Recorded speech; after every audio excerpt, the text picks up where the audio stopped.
Hi everybody, I'm Christina Welch for the Welch Keller Williams, and today we are talking with William Lee with Landmark Title.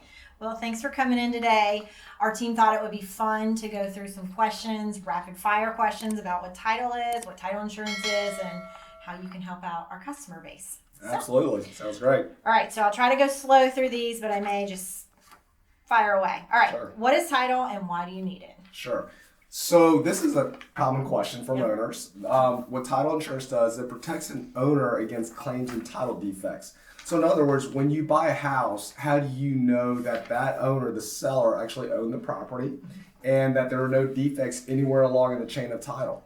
Okay, so it protects an owner indefinitely from going back in time just to make sure that anyone who should have signed documents have signed documents along the way. And what if they haven't? What happens there? So if you don't have title insurance, you don't have protection. So think of it, it's a little bit different because think of it with homeowners insurance, it's protecting against claims going into the future. So you buy a house, there's a fire. If you have homeowners insurance, it covers you. And then you're able to file a claim on the insurance and you get protected.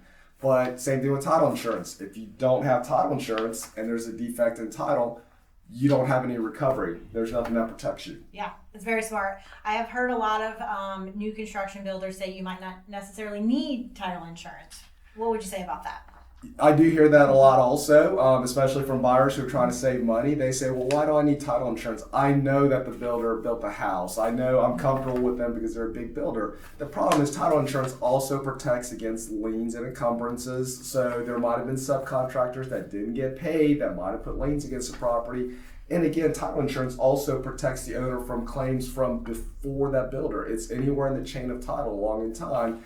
And so it's just added protection. Okay, that's good. So you would definitely say I absolutely need to have title insurance. I think it's a great protection. Okay. Given the investment for most people in their homes, that this is their biggest investment, title insurance it's a one-time fee. Okay. So with homeowners insurance, you're paying every year. Okay, so with title insurance, you're paying it one time upfront, and then it covers you as long as you own the property. So let's say I go to sell the home within a certain time frame. Right. Can I get a rebate back on that? Yes, you can. So under title insurance in Florida is regulated by the Insurance Commission. Okay, so if you sell your home within 3 years of buying it, you get what's called reissue credit, and that does result in a savings on the title premium for you when you go sell. And that's very smart. Do you see a lot of people get reissue credits? Yes, especially in this market, we're seeing a lot of people turning around and selling their houses quickly within 3 years. Okay. Now I'm going to have you put your math cap on. How much does title insurance cost?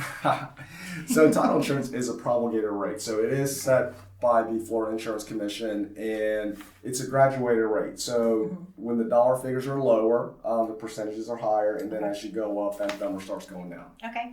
Is it paid annually, or do you just pay it one time is what you said? So you never have to pay it again unless you go to buy another property. Correct. Title insurance is paid one time at closing for the owner. So when people think about, why am I paying for title insurance again? It's if someone goes to refinance, then they're paying for the lender's policy. And that's pretty normal for the state of Florida, but in other states we hear that sometimes the buyers pay for the title insurance policy. Does that happen here? Correct. So in Northeast Florida, primarily Duval, St. Johns, Clay County, it is customary for the seller to pay for title insurance with the exception of builders, new construction. They tend to push that closing cost onto the buyer.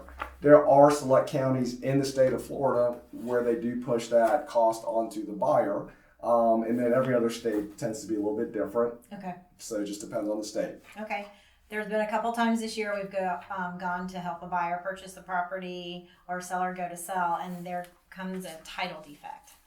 Walk us through how we can possibly get those cleared, depending on what it is at closing. Right. Well, and that's the sort of things that title insurance protects an owners against. Okay. Because when we get an order in, the first thing we do is we go look through the public records and we get what's called a title commitment. That spells out, we look into the chain of title. Yes. And we see, okay, who has owned the property along the way? Have all the deeds been signed accurately and correctly? And so sometimes along that way, there are title defects, and that's what involves cleaning up that title work so that the new owner, once they close on it, they don't have any more issues going forward. Okay. That's good to know because it does happen on occasion, not often, but it does on certain times. So I have a question here, and I'm not really sure how to convey this, but if I have solar panels on my home, does it affect my title insurance? The answer is it depends. Okay. Okay, so solar panels on their own do not affect your title. Okay. But typically what happens is if someone goes to get financing as part of putting those solar panels on, the lender will secure a lien against the property. Okay. And then at that point, if they go sell or refinance their home, that lien has to be dealt with. Okay. Well, and that makes sense. And that's why we as realtors don't need to be the title expert. We should depend on title experts in our industry, such as Will, to handle that for us. All right. What happens if there is an issue with a survey? So what a survey does, it's kind of a picture of the property. It gives you a depiction of what the property looks like, the shape and dimensions, and what kind of improvements are on there. Okay, and that's part of what title insurance and surveys kind of go hand in hand. Yeah. So if the survey shows that there's an encroachment on the property, then it is possibly an issue to go deal with the neighbors and talk to them about, okay, you have something that's on my property, we need to get that fixed and taken care of. Yeah. So that's why it is pretty important for owners when they're buying homes to get a survey, even if they're paying cash and they don't have to have one. Well, and a lot of times the lender will say, no, I'm not requiring a survey, but then we hear that to have clear title, Right. a survey has to be issued. And so we as realtors wind up in this tricky situation where a survey is not technically required per the contract, but required for Correct. title requirements. So the only time a survey is not required on a loan is if there's a condominium. Okay, so with condominiums, surveys are not required. Whenever there's a lender involved, most times lenders will require what's called a Florida Form 9 endorsement. It's an enhanced endorsement coverage. Okay, the only way we could issue that as a title company is with a survey. Right. So sometimes when a lender will say, we do not require a survey, well, our next question to them is, well, do you require this enhanced endorsement? If they say yes, then we have to explain, look, the only way we could issue that endorsement then is with the survey. Yes, which is very smart because you don't learn that really in the beginning until you get into real estate and you have a lot of transactions. And so Right. It's smart to know what a Florida Form 9 is. Maybe we'll have to do a lingo lesson on that later. That's right. All right, tell us a little bit about homestead exemptions and portability. Okay. As quickly as you can. So in the state of Florida, if it's your primary residence and you file for homestead exemption, that takes $50,000 off of the appraised value. Okay. So that equates to savings about $800 a year when you consider the tax rate's about 1.6, 1.5%. Okay. So that's one of the benefits. The other benefit when you file for a homestead is it caps how much your taxes can go up every year. Under Florida law, taxes can go up by the 3% or inflation, the lower of these days. So as values increase faster than that 3% or that inflation rate, there's a savings in there that's built in. Okay. When you sell your home and you buy a new property in the state of Florida, so it doesn't even have to be in the same county. You can go from one county to another. Oh, I didn't realize As that. long as it's in the state of Florida, when you file for homestead, you could also apply for what's called portability, and that transfers your savings from your old home to your new home. Okay. And you have a period of 3 years to do that. So someone who sells in 2022, they don't have to turn around and buy and file for homestead immediately. Right. They actually have a 3-year time period to do that. Okay, and that's actually pretty smart. We should probably reach out to all of our customers who have bought in the last 3 years, especially if they're relocating in town, and let them Right, know if about they haven't that. done that, yes. Where can we go to find out that information directly? So it depends on the county where they live. Okay, so all the portability and homestead is all filed through the property appraisers' offices. Okay. And fortunately, we live in a part of the state where we have amazing property appraisers. If you go to Duval, St. Johns, and Clay County, they all have lots of information on there, but we're always happy to help answer questions Yes. too. It's very smart to make sure that you guys are doing that. Okay, what questions have I not asked you that somebody needs to know?